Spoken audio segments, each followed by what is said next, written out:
यानंतर बातमीपत्रामध्ये पाहायच्या आहेत तुमच्या आमच्या कामाच्या बातम्या।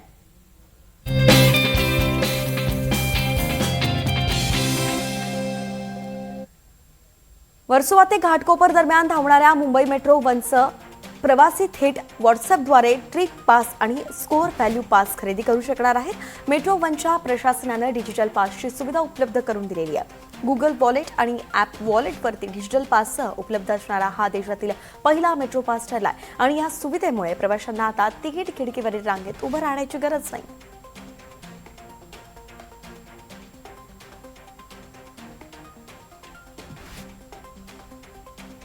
गणेशोत्सवासाठी कोकणात येणाऱ्या भक्तांची वाढती गर्दी लक्षात घेऊन रेल्वे प्रशासनाने आणखी अतिरिक्त विशेष गाड्या चालवण्याचा निर्णय घेतलाय।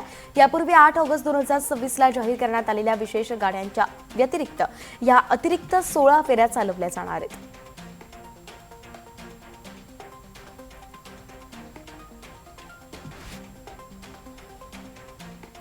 मुंबईत प्रवाशांची सोय वाढवण्यासाठी मध्य रेल्वेने विविध मार्गांवरती धावणाऱ्या विशेष रेल्वेगाड्यांना नियमित सेवेचा दर्जा देण्याचा निर्णय घेतलाय। पुणे कोल्हापूर विशेष गाडीचं रूपांतर दैनिक एक्सप्रेसमध्ये करण्यात आलंय आणि सोलापूर दौंड, सोलापूर कलबुर्गी, दौंड कलबुर्गी आणि बडनेरा नाशिक रोड या मार्गावरील विशेष रेल्वेगाड्या ही नियमित पॅसेंजर सेवांमध्ये रूपांतरित करण्यात आल्या। त्यांच्या तिकीट दरांमध्येही बदल करण्यात आलेत।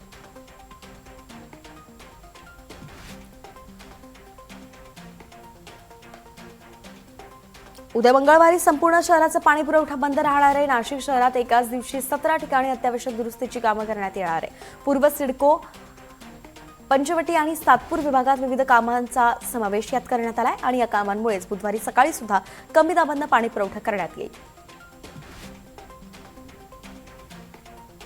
पीओपी गणेश मूर्तींवरील याचिकेच्या सुनावणीचा निकाल उच्च न्यायालयानं राखून ठेवलेला आहे। असं असलं तरी मुंबईतील अनेक मंडळांनी पीओपीच्या उंच गणेश मूर्ती वाजत गाजत मंडपात आणल्या आहेत आणि त्यामुळे या मूर्तीच्या विसर्जनाबाबत न्यायालय काय निर्णय घेणार याकडे सगळ्यांचं लक्ष लागलंय। दुसरीकडे मंडळाची मूर्ती पीओपीची आहे का आणि किती उंचीची आहे याची माहिती मंडळांना मंडपासाठी अर्ज करताना पालिकेकडे द्यावी लागणार आहे।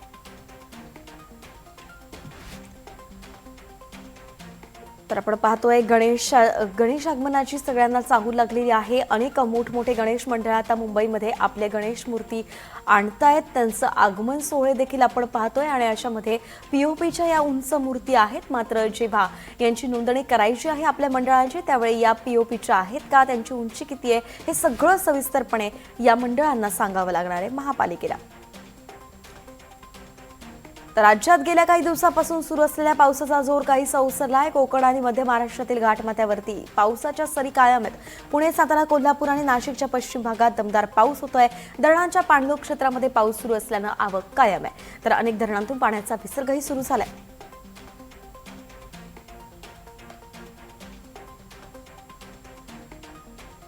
रेल्वे बोर्डात ज्युनियर इंजिनियर आणि डेपो मटेरियल सुपरिटेंडंटसाठी एकूण 3993 पदांची भरती सुरू करण्यात आलेली आहे आणि अर्ज करण्याची अखेरची तारीख 13 सप्टेंबर आहे। याकरता आता उमेदवारांचं वय 18 ते 22 वर्षांपर्यंत असायला हवं।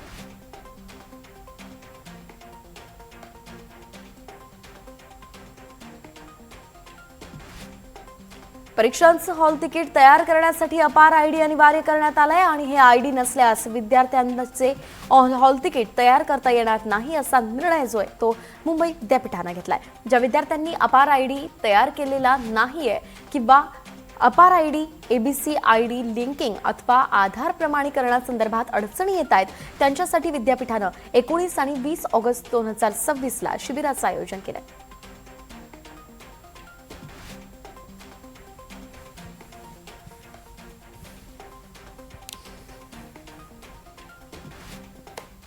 तर पुण्यातील वाढती वाहतूक कोंडी सोडवण्यासाठी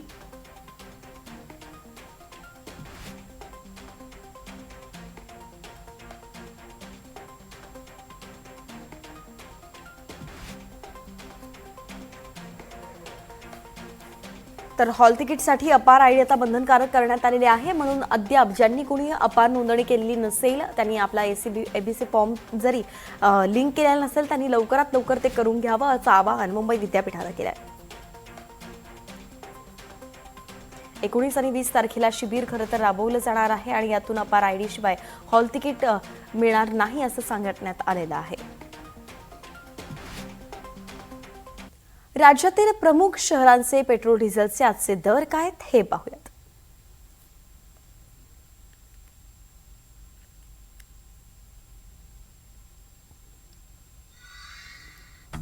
तर आपण पाहतोय ठाण्यामध्ये आज पेट्रोल 111 रुपये 31 पैशांना मिळत आहे आणि डिझेल 97 रुपये 97 पैशांना मिळत आहे.